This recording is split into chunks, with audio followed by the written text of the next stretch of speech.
Hi everybody, I'm Ryan. The Lord of the Rings Magic the Gathering set Tales of Middle-earth is coming out very soon. With pre-releases coming up, with some local drafts coming up, and with some RCQs coming up, I figured I want to talk about the archetypes that are pushed in the Lord of the Rings set. So what we're going to do is we're going to talk about the archetypes, what these archetypes are trying to do, basically each of the color pairs, and their signpost uncommons. Let's look at it. The first archetype in Lord of the Rings Tales of Middle-earth is green-blue, which is a tempo archetype centered around elves. They have a lot of cards that scry, so you can have card selection, a lot of cards with reach, and cards that get better and better as the game goes on. The signpost uncommons are Arwen and Legolas. Arwen being a 2-mana green and blue 2/2. Whenever you scry, put a +1/+1 counter on target creature, and you can pay 6 mana to scry 2. So again, a card that gets better over time, especially if green-blue has a lot of scry effects.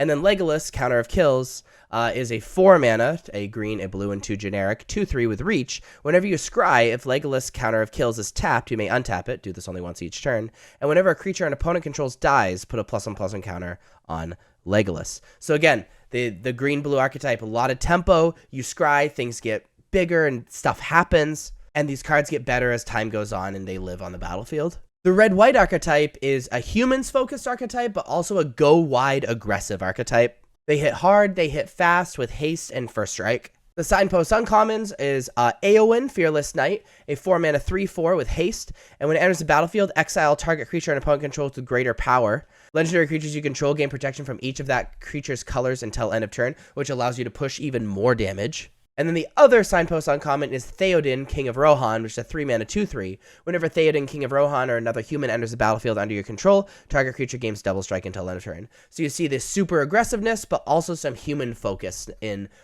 red-white. The black-green archetype has a food and sacrifice theme. It also has some really cool reanimation synergies, and its signpost uncommons are Rise of the Witch King, which is a 4-mana sorcery where each player sacrifices a creature. If you sacrifice a creature this way, you may return another permanent card from your graveyard to the battlefield. So it's sort of a removal spell. You can sacrifice a creature you don't care about, return something that's huge. Maybe you milled it. Maybe it's super late in the game and it's died already.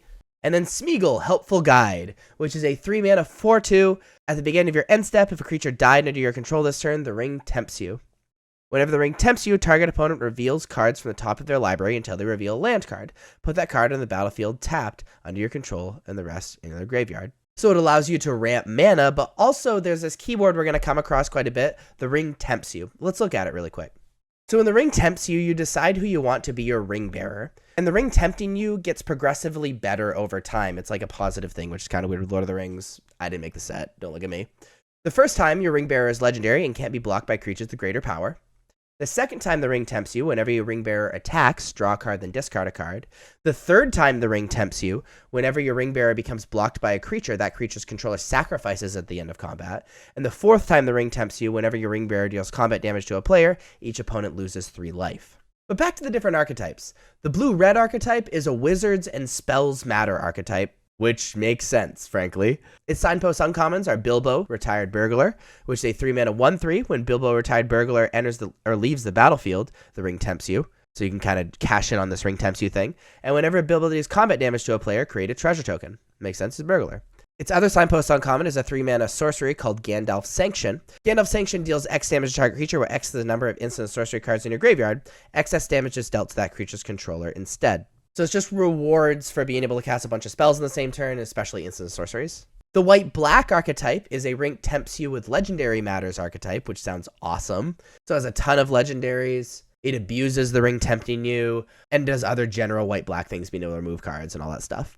Its signpost uncommons are Denethor, Ruling Steward, which is a 3-mana 2/4. At the beginning of your end step, if a creature died under your control this turn, create a 1/1 white human soldier creature token. And you can pay 2 mana to sacrifice another creature. Each opponent loses 1 life, you gain 1 life. Makes sense. White-black stuff, taxing, draining, like that's totally normal white-black things, and makes sense alongside the ring, to be fair.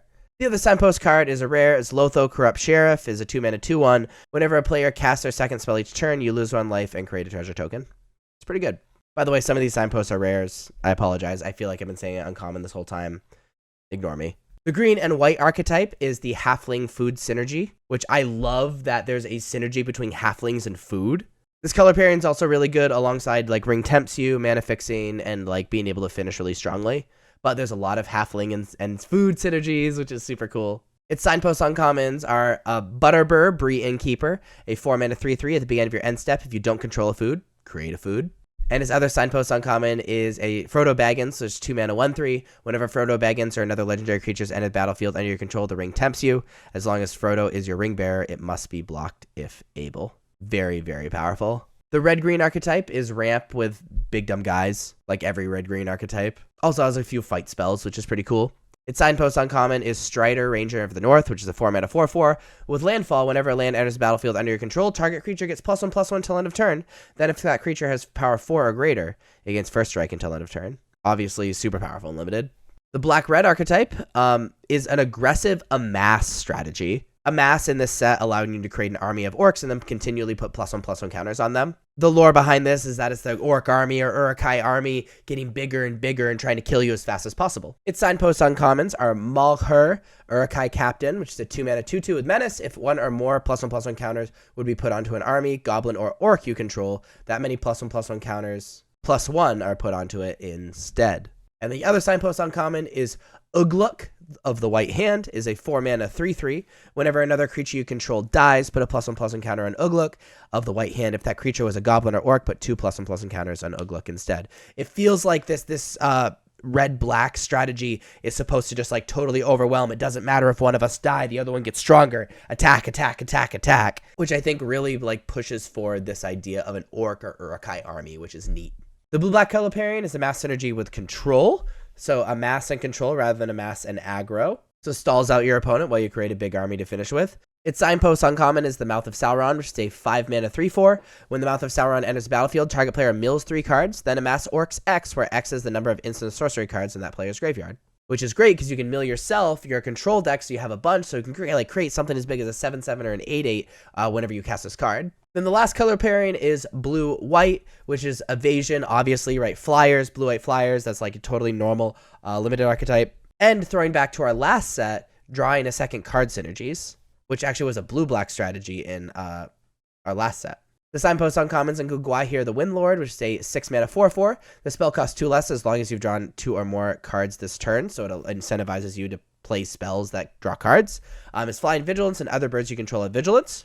And Prince Imrahil the Fair is a 2-mana 2/2. Whenever you draw your second card each turn, create a 1/1 white human soldier creature token. I can see this color pairing getting so out of hand.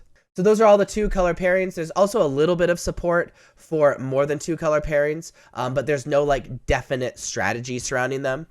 There are some very powerful bombs like Aragorn the Uniter and Tom Bombadil that incentivize you to be playing a lot of colors and a lot of fixing.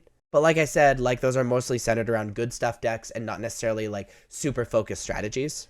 But if you like this video, please be sure to like and subscribe. Check me out on social medias. Links are above me and in the description. Thank you so much for watching. I'll see you next time. Bye-bye.